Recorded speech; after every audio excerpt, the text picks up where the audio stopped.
Good afternoon, ladies and gentlemen. A very warm welcome to all of you. I am Shubhendu Parth, editor of DataQuest, and your host for today's webinar on reactive versus proactive cybersecurity. The webinar is part of the magazine's capacity building and information sharing initiative, where we bring to you experts from the industry to talk about technology trends, latest developments, and CIO challenges, as also how to training programs and strategy sessions. In today's session, we have with us a distinguished guest who has over a decade's experience leading network and cybersecurity technologies, and he will take us through the steps and processes of proactive security, particularly since we all understand and know that in this hyper-connected world, traditional security no longer can work. In fact, in its recent statement before the Parliament of India, the Ministry of Electronics and Information Technology, METI, informed that the Indian citizens, commercial and legal entities faced almost 7 lakh cyber attacks till August 2020 this year. This, just a couple of months back. We are all aware that during the peak of border skirmish between on the China's border, the hackers based in China attempted over 40,000 cyber attacks on India's information technology infrastructure and the banking sector. We are also aware about the use of artificial intelligence and big data analytics by rogue companies, including the monitoring and profiling of over 10,000 influential Indians as part of the hybrid warfare that aims to cripple the economy by hitting the businesses in the country. So what do we do?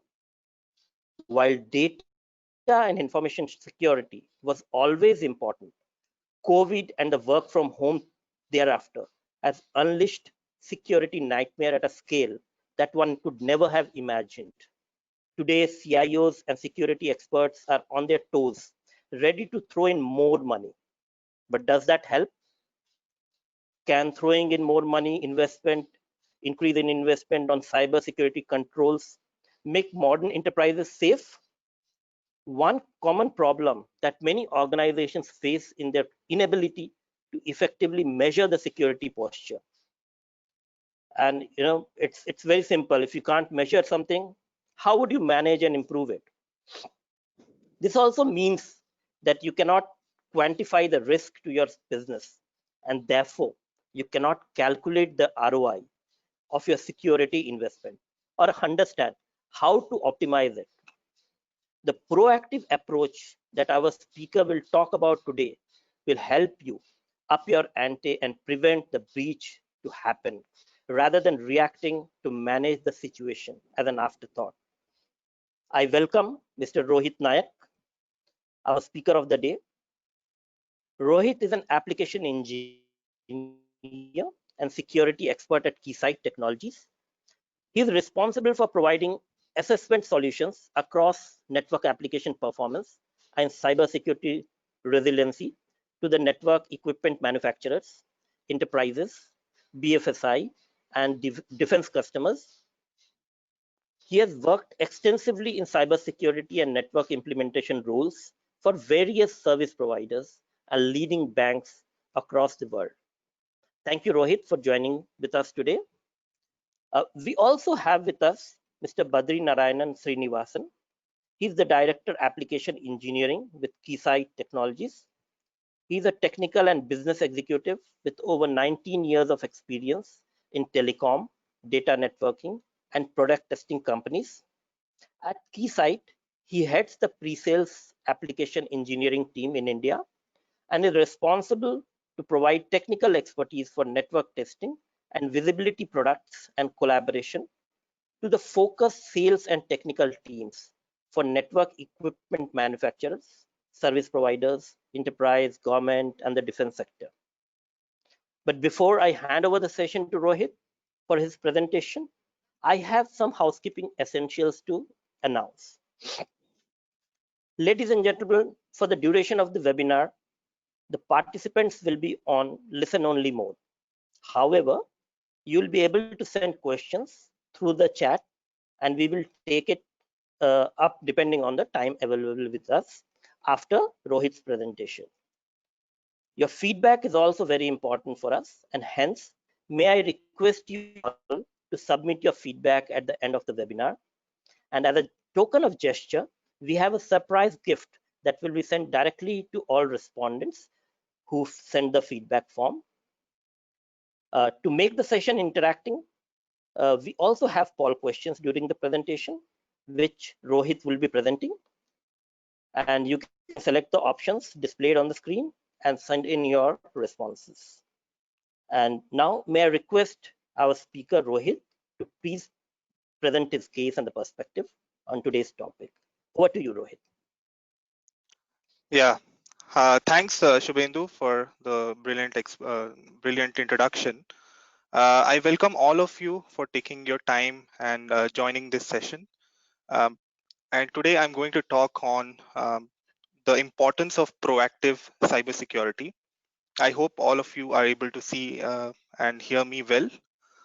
Let me know if there are any issues in the chat. My name is Rohit Naik, and I work as an applications engineer at Keysight Technologies. Um, Basically, I handle the applications and security resiliency assessment solutions for India. And yeah, I'm very excited to, in fact, talk on this topic as Shubhendu introduced, right? And he mentioned about METI and 7 lakh attacks in India in 2020, right? I think that itself says two things, right?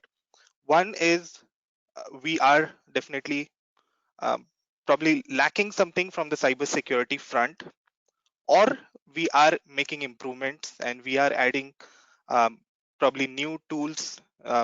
We are adopting to the newer technologies, um, and we are talking about technologies like SASE. We are talking about remote workforce, where the traditional way of handling your data has completely changed, right? So there have been newer complexities which have been added in the network, and that it's really harsh to say that uh, there have been a lot of cyber attacks.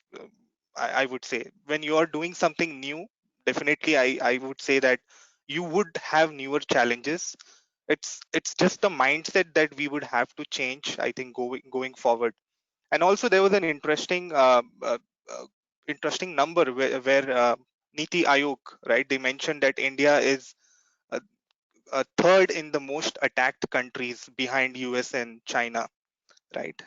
Little bit scary, but I think uh, we have to change the way we are looking at cybersecurity. We are in the right direction. We are adopting to the newer technologies, which is what excites me, to be very honest, right? We conducted a research. Keysight Technologies conducted a global research, which is called dimensional research, right? And we kind of surveyed the leadership position roles, right? People who are in the leadership position. We asked them a few questions just to understand what they feel about their network and their cybersecurity, right? And we had some interesting figures or numbers that came out, right? If you see on the first number, right, which says 57% of the people, they are confident that they are having the right tools, and they are able to mitigate the risks as much as possible, right? But interestingly, if you see the second number, which is 35%, these people are saying that they are confident that they will be able to mitigate a risk because they have tools, the right tools, where they can assess their network, and they have adopted a good testing methodology, right, as a kind of process in the company, right? So if you look at the 57%, out of that you take out the 35% who are actually having an evidence that their network is good. That means we are left with a remaining 22% of the crowd, which are not even having the tools or not even having the right evidence to say that I'm confident my network is safe, right? It's that way. And then you look at half of the crowd, they are in fact realizing that uh, their solutions are not working as expected after they are going through a data breach, right? Kind of interesting figures, wherein I only look at one way is you need to validate more often at the tools that you have purchased, right? Many a times we are only buying and adopting the newer technologies and kind of ignoring what we already have, right? We need to test or assess your existing networks, and that's what pretty much I'm going to talk about today. I have an interesting poll question. Shubhendu, maybe you can put up the poll and let's look at what the people on the um, webinar have to say about it.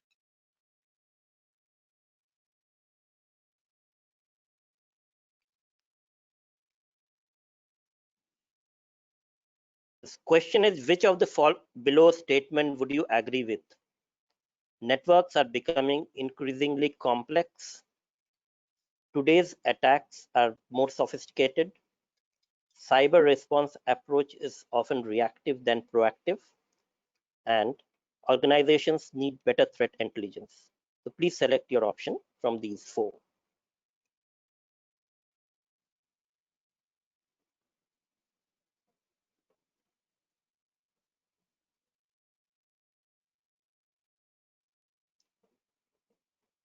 The poll is for 30 seconds. It will be on the screen, and then we'll move to the camera.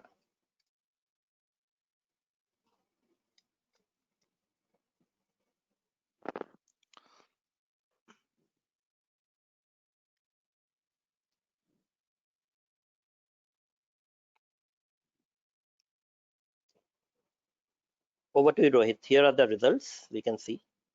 Okay. Yeah. I'm not able to see the results. Maybe Shubhendu, if you can take me Okay, through the so I'll results, just just an I'll just overview. read it Yeah. out.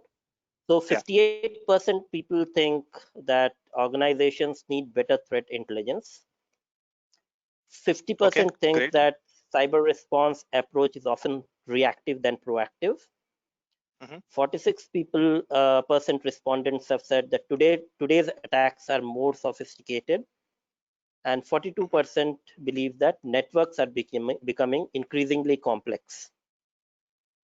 Okay. So Great. overall, Yeah. 50%, they think that organizations need better threat intelligence.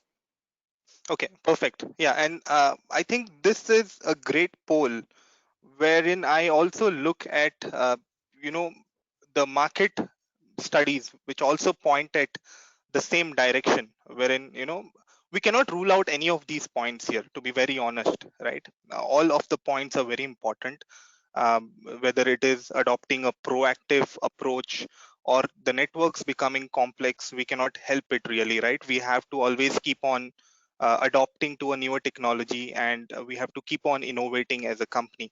So I don't think we have any doubts on what the attendees have to say here, and I completely acknowledge with what they have to say. That's right. Um, Let me just give you an overview of how the SecOps team is really coming up, right?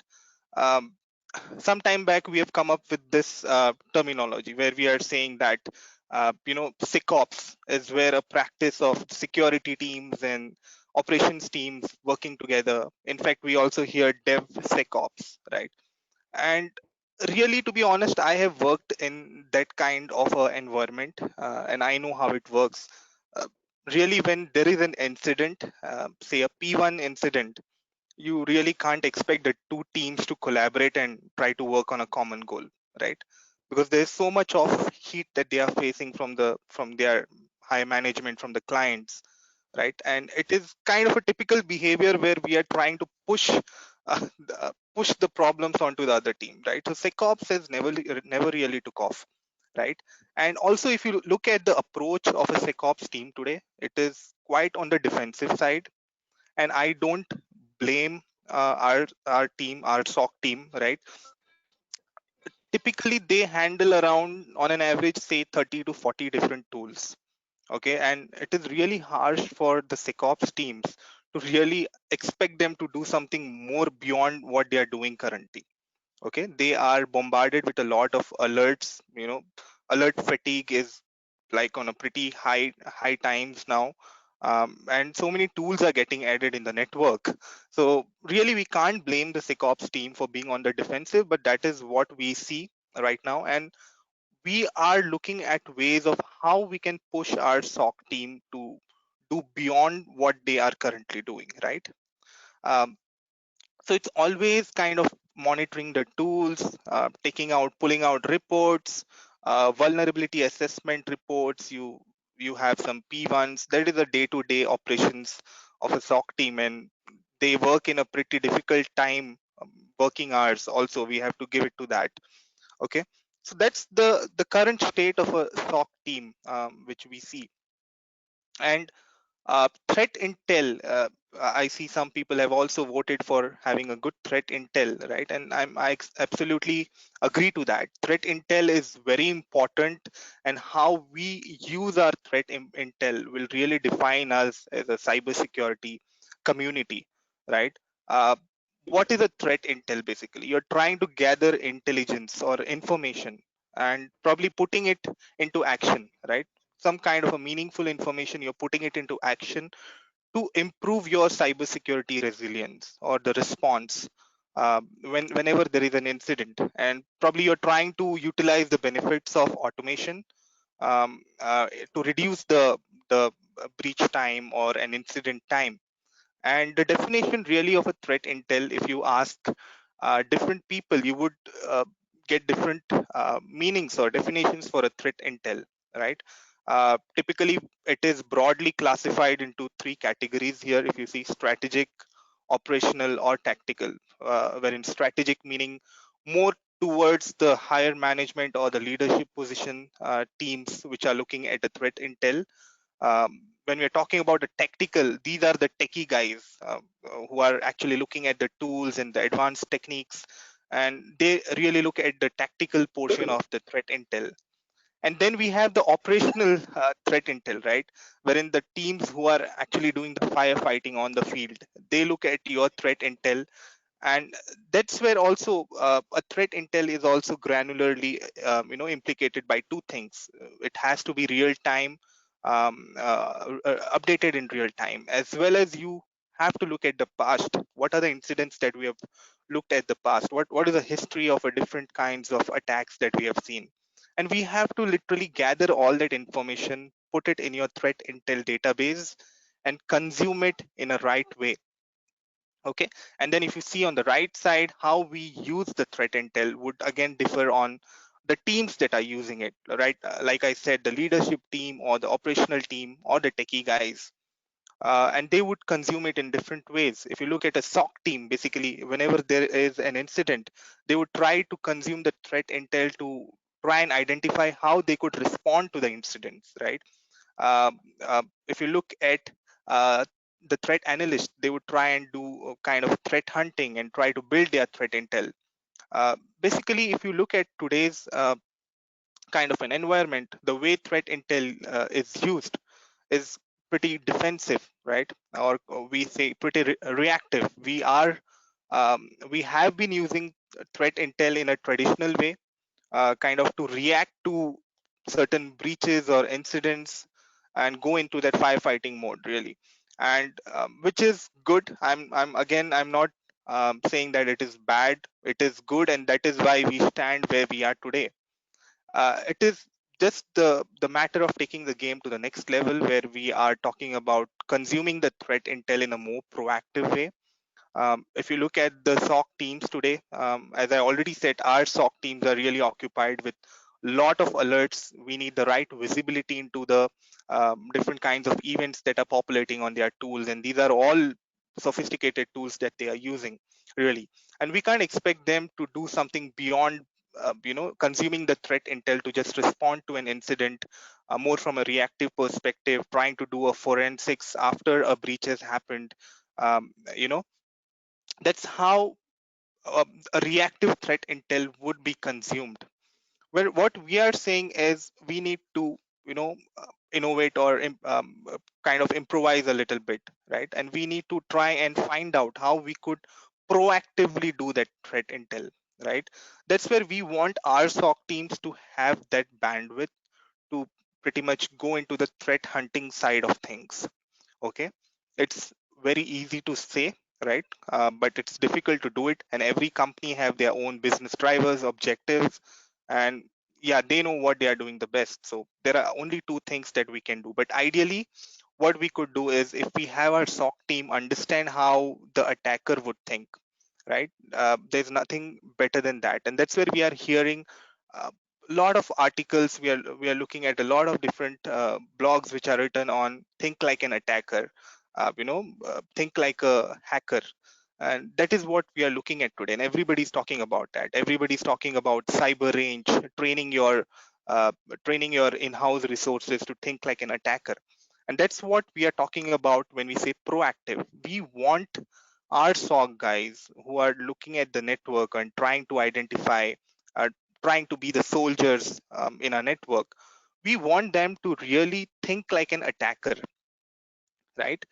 And what I mean by that is, you need to have your internal process. You need to look at the different attack frameworks. I'm sure you would have heard about Lockheed Martin, right, as a framework for cyber kill chains, wherein and we are talking about these advanced attacks, right, which are divided into different stages, right from infiltration to escalating the privileges, and then they're trying to exfiltrate the data. These are complex attacks. We are not talking about the traditional attacks at all, right? And we want our teams to probably refer to some kind of a framework, right? And right now in today's world, we are looking at frameworks like MITRE ATT&CK framework, which is gaining a lot of popularity, a lot of attention from the security community. We want our security teams to follow these MITRE ATT&CK frameworks, or adopt any of the frameworks and work on understanding what is happening in the market from an attacker perspective, right? So just to give you an example, right, MITRE says that, uh, or just in general, right, we look at an attacker, right, say an APT hacker group, APT3.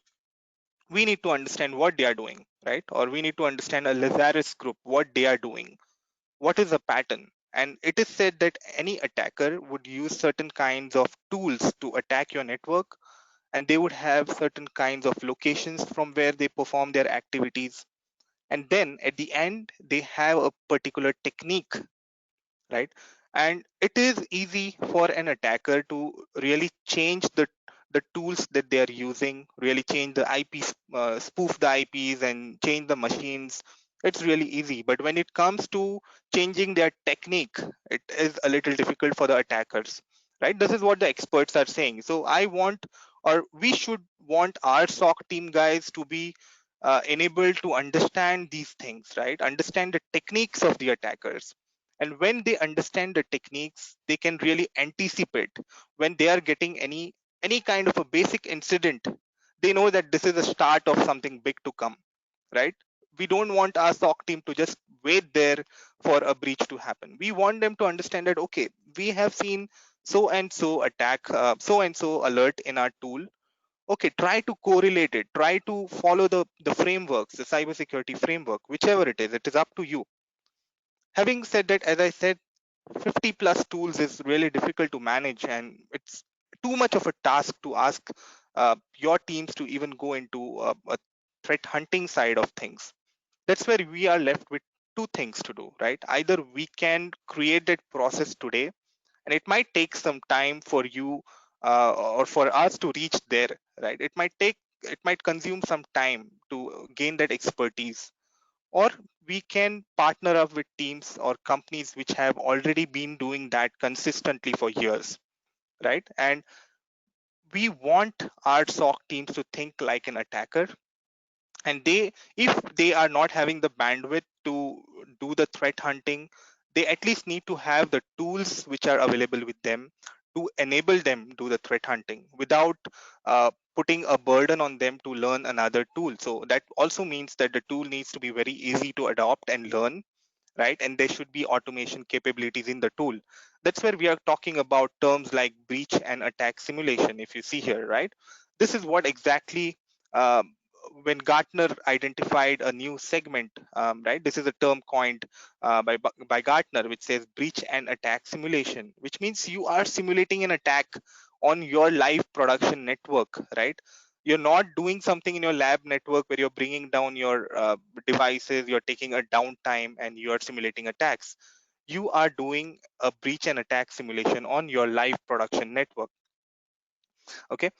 Uh, Let me just talk about Keysight. I am sure most of you would have already heard about Keysight Technologies. We make interesting and innovation based tools which can assess your network right from the basics of layer 1, which is the cabling, and your right from the bits to the applications, layer 1 to layer 7, when it comes to network performance, when it comes to application performance, when it comes to security resilience assessments. We have been there from 20 plus years, right? And we are a US based company with branch locations across the globe.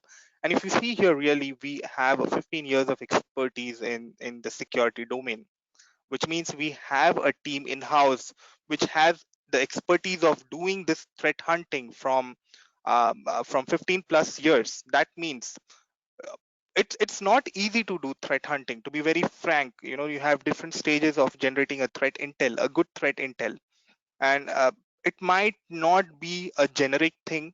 Threat intel is not something which is generic that you consume it from one source and you put it into your day-to-day operations. uh, you need to understand your assets, right? You need to understand the risk which is specific to your company. You need to understand very rightly what is your threat landscape, right? We are talking about Lazarus Group. These are the North Korean attacker groups. Might not be relevant to you. Just keep it aside.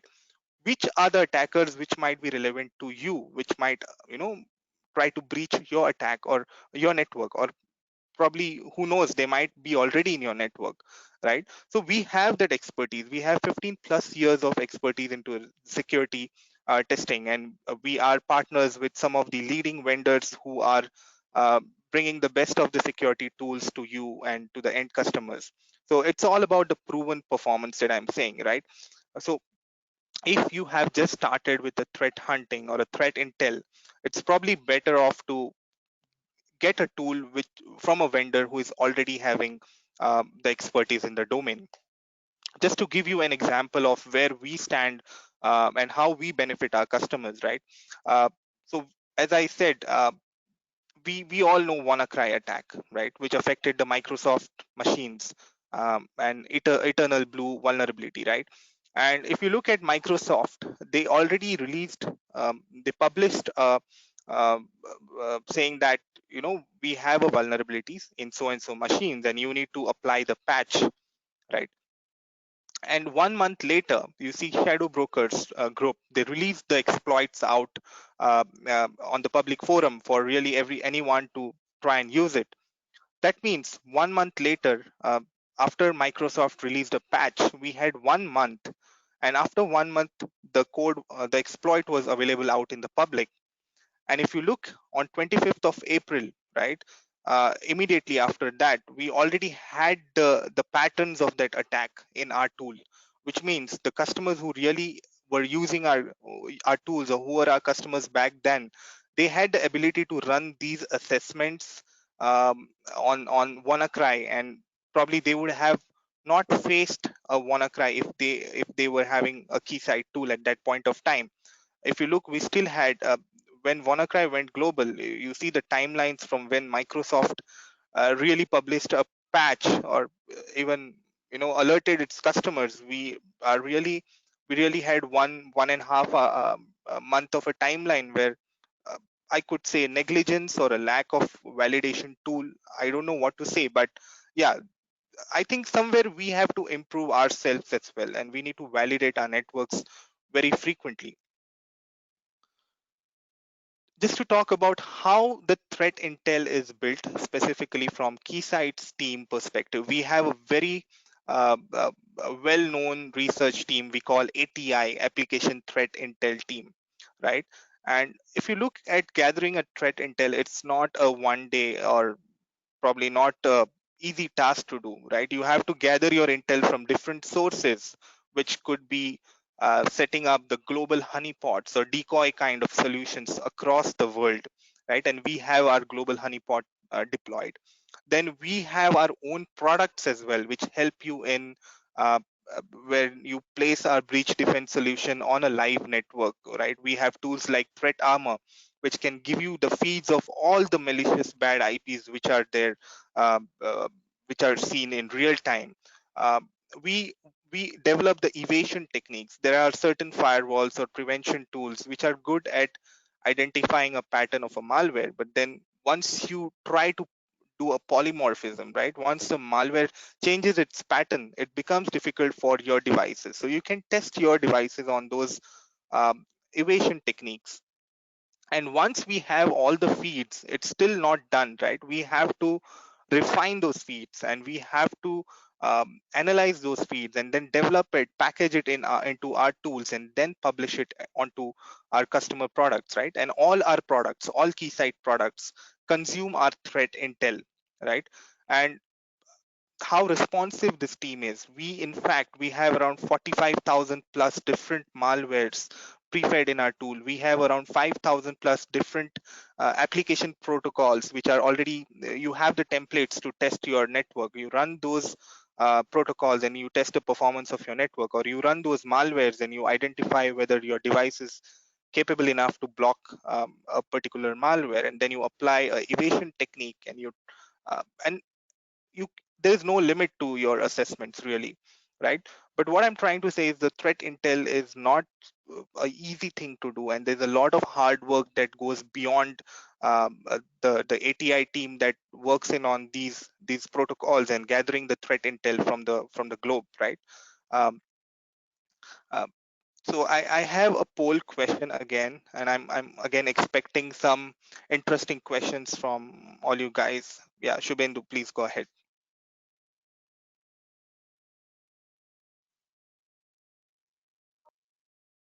So here are the questions. Here is a poll question. How frequently do you conduct cybersecurity assessment? The first option is every third month.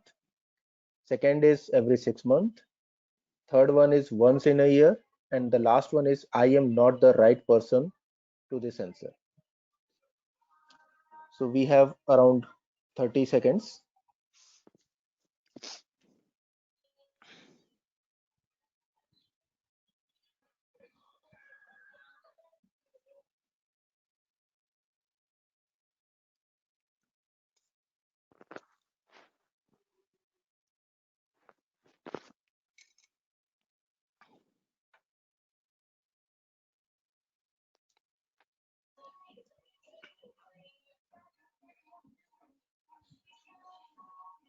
In fact, I'm very excited to see the response to this poll question. Yes, Rohit. So most of the people are saying 34% people are saying once in a year Hmm. they go for a cybersecurity assessment. Okay. 29% people are saying every 6 months. Okay. 23% are saying I'm not the right person, and 14% are saying every 3 months. Yeah, perfect. And I think we have our audience is doing a really great job today, because as per the SANS survey, right, once a year is what we have seen across the globe, right? Um, it's quite an average, and I think the responses to the polls also point um, um, at the same thing. And also, what makes me really excited is I really want to understand from the customers when they say 1 year. Uh, Maybe you can put it in the chat. Do you really think 1 year is a good time to really assess your networks, or even 3 months or 6 months? And please feel free to uh, post your responses in the chat, or probably individually to me, right? Um, yeah. So if you look at the assessments today, right, and most of you would have heard of terms like vulnerability assessment, penetration testing, right, in-house red teams. A good security assessment would fall into a good balance of these two variables. If you see here, is how often you do your assessments, and also how complete is your assessment, right? We need to find a good balance of both these things. And if your assessment methodology or tool is really scoring high on both of these variables, I think it's a good approach that you are using. Having said that, there's no really one good approach, one size fits all kind of a solution when it comes to cybersecurity, right? And probably, and also you cannot eliminate any one of them, right? Probably you have to just fill in the gaps. None of these techniques here are bad, right? Just to give a little bit of input about vulnerability assessment, right? And many of our customers are doing vulnerability assessments. uh, the good thing about vulnerability assessment is you can run these assessments quite frequently. The bad thing is when you get the reports, right? If you have defined the scope correctly, um, and then you have a team which takes that report, goes back and probably further segregates as to what are the risks we can accept at this point of time, what are the risks which we can, keep on standby at this point of time. And say the assessments are done on a Monday, by the time you're coming back with a proper report, it's a Friday. And by Friday, all your tools, you never know, you would have got some newer updates and there would be newer vulnerabilities. You're already behind, right? Um, and again, it's a passive kind of a scan that you're doing, wherein you're just pulling out a report of what are the ports open, what are the services which are vulnerable in your network. And then probably the next step of that would be to do a pen testing, right? And some of the customers try to um, deploy an in-house red team rather, and try to train your in-house red teams. Pen testing is really expensive if you look at things. um, you have to call external certified body, you have to sign your NDAs and contracts, you have to define the scope, and they would come in with the tools, different kinds of penetration testing tools, Kali Linux, Parrot OS, and different kinds of cracking tools. What really happens is, and then they consume the reports at times also of the vulnerability assessment, and they will again try to find out if there are any vulnerabilities in your endpoints, more targeted on your endpoints, the servers and things like that. They try to exploit. And then again, when we talk about pen testing, there are different types of pen testing: internal pen testing, external pen testing, uh, uh, uh, gray box, black box, right?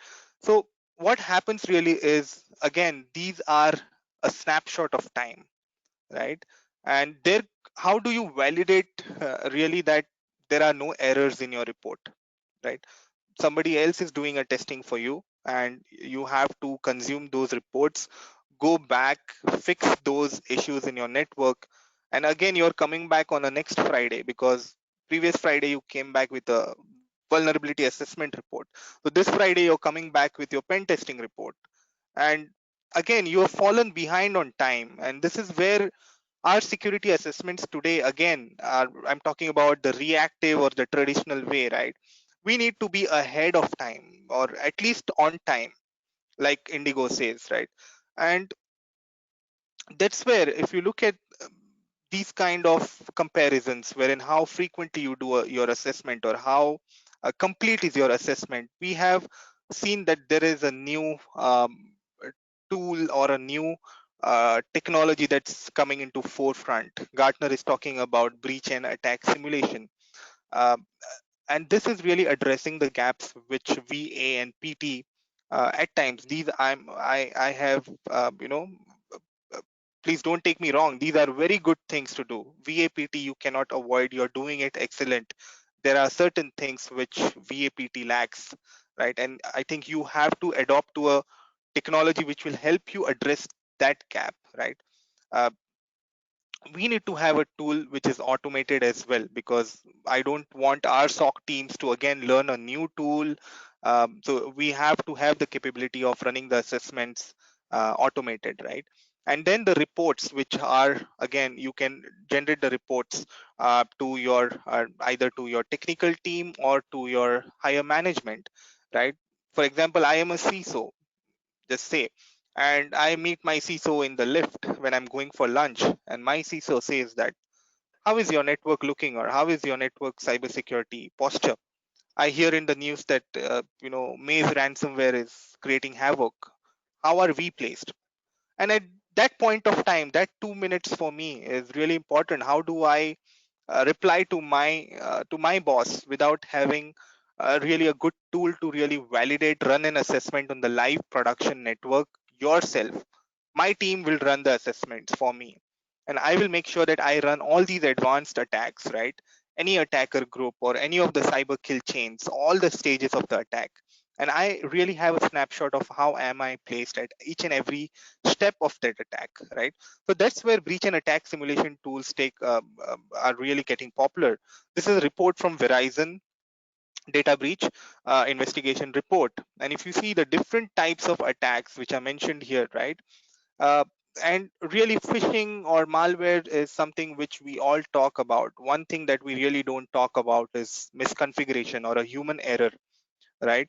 If you have configured your tools incorrectly, you have configured your SIEM tools incorrectly, or you have configured your firewall policies incorrectly, or anything, any misconfiguration, really, you call any pen tester or any you run any of the scans, you are not going to get a right picture of your network unless you have a tool to validate whether you have configured it properly. There are certainly best practices available for different vendors which you can follow, but again, you cannot validate. You can only follow it, and you can only be uh, uh, assuming or thinking that, okay, I hope it is fine, right? Um, that's where threat simulator is our product, which falls into the breach and attack simulation kind of a technique, wherein we can run these assessments. We can give you the real time report of your network, and we can give you the world class remediations. What you need to do, you need that guidance. What should I do to fix my network? We have run the assessments, all the different kinds of advanced persistent threats, the entire kill chain is run. These are all automated, but at the end of the day, you need someone to do that hand holding for you and tell you exactly where what you need to do. And we can definitely integrate with all your SOC tools, right? You have your SIEM tools, or even your email security tools, your web application firewalls, and we can run the assessments and give you a good snapshot along with a score. The score is a reference for you to understand whether you're doing good or not. Today my score is 90, tomorrow my score goes to 95. It is it is a snapshot of, yes, I'm doing my things wrong or right. If the score is going down from 90, I'm coming to 70, that means I have really not done something right. So that's where these tools, threat simulator, which is a breach and attack simulation tool, is really helping the customers look at things in a proactive way. So you need to consume your threat intel in a proactive way to be really ahead of the game. uh, I think that's what I wanted to make a point on this, and I'm really looking. I hope just to summarize, we're talking about threat intel, trying to use a good threat intel, which is the right threat intel. Try to use it in a proactive way. uh, you need expertise. It's not something that you can do just by getting started in 1 or 2 years. You need an expertise, and we are there from 15 years, so you can trust us in that way. Use breach and attack simulation on your production network. Find the faults on your production network on a daily basis. 1 year is not a good time. Probably you are doing your testing just to meet compliance set by some regulatory authorities, but really it's not a good time, to be very honest. uh, find the gaps before the attackers do for you. Yeah. Shubhendu, I'm looking forward to some interesting questions. I'm really excited because I've seen some really good poll responses. Yeah, Rohit, Ashok is here.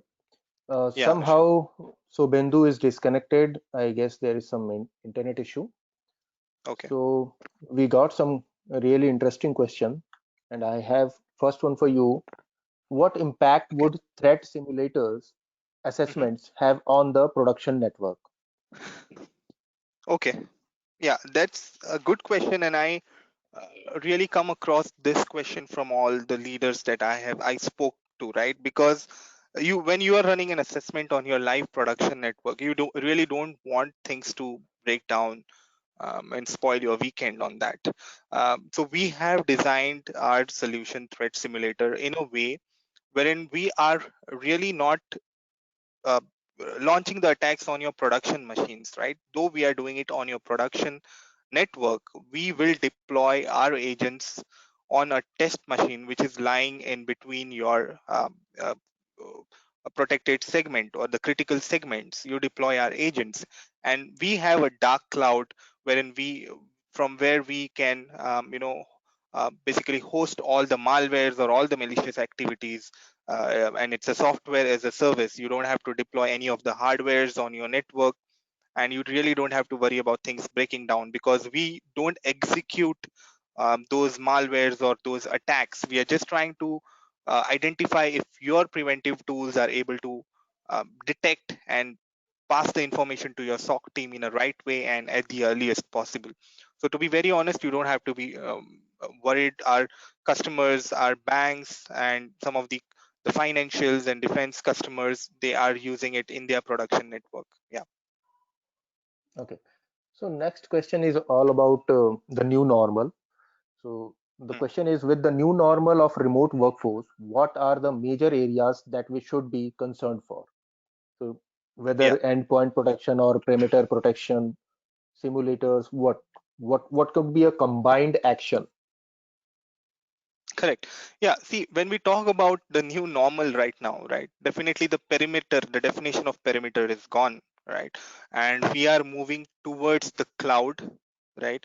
And we are and that's where your endpoint detection tools, right, your EDR tools will really be in demand. We are talking about VPN, and again on VPN we have to bifurcate the traffic, right? Split tunneling. So cloud is definitely going to be the next technology that everybody is looking to adopt because of the ease of management and connectivity. So I think EDR tools are really going to be handy, as well as automation. You have to really automate the things that you're doing, right? Um, which because the attackers are using the advanced tools, and every second counts when there is a breach, especially for you talk about customers which are financial customers or banks, or any of the e-commerce websites. Every minute or every second counts. um, so I think cloud and encryption again is going to play an important role, and endpoint security solutions definitely. Okay. So the privacy is major concern, and one person is asking, how do you handle customers' data privacy since it is a Hmm. multi-tenant SaaS-based deployment? Absolutely, yeah. Privacy is going to play a very important role, since we are um, kind of storing, processing all the customer information, um, uh, Right. really. And we are a US based company, so definitely we have to also adhere to the different laws, which are data protection laws. And we are a global company, definitely. So we have to also meet the local compliance, local regulatory Mhm. compliance laws, right? What we are doing is, whenever we are consuming or processing the customer information, we are storing it on Amazon, and we are using the Crouch DB and the different kinds of security features which are provided by Amazon. We are encrypting the data, whether it is at rest or whether it is consumed in real time in use. So we are storing it in an encrypted format at all times. Okay, great. So, Rohit, do you support integration with QRadar? If you can talk about that part. QRadar, okay. Yeah, Yeah. so we support integration with the SIEM tools. Any BAS solution has to integrate with the SIEM tools, just to make sure that your SOC team gets the right alerts, right? And if there is a misconfiguration in your network, definitely you're not going to get the alert. So what we do is, essentially, we run the attacks from the cloud, and we know that we have generated an attack onto a particular segment of the network. But if your SIEM tool is not capturing those attacks, that means there is a misconfiguration again, right? So definitely we have to integrate. We right now we integrate with Splunk and QRadar, and we also have roadmap of integrating with various other vendors. And our product team is very much responsive. If you really have, if you are using a different SIEM tool as well, please reach out to us, and we would definitely get it implemented. Great. So next question is, what are the meter attack techniques supported by threat simulator today? Okay, yeah, perfect. See, I already spoke about MITRE ATT&CK framework, which is very important for a cybersecurity community today. And there are different frameworks, not only MITRE. I'm not publicizing MITRE here, but at some point of time, you have to follow the different frameworks. And our tool, considering the global trend, right? We are also we are aligned with the MITRE ATT&CK techniques, which are towards the EDR solutions or the NDR solutions. And it's really difficult for me to point out one or two here. There are a whole lot of them. T1192, 1193. These are the different techniques. 1048. A whole lot of it. Maybe I think you should assess our free trial. That's where we have our free trial, right? We are running a free trial of 14 days. Please sign up for the free trial. Deploy it in your network. Try to see what are the assessments that we are providing in our tool. It's a whole lot of techniques that we have integrated. Okay, great. So Rohit, one more question. I guess there are multiple questions and we can take only two, three more questions. So next question is about automotive. What kind of solutions you have for automotive cybersecurity? Okay, great. So we do have solutions when we talk about automotive or automotive Ethernet, the different kinds of switches, the ECU switches that go into the automobile devices.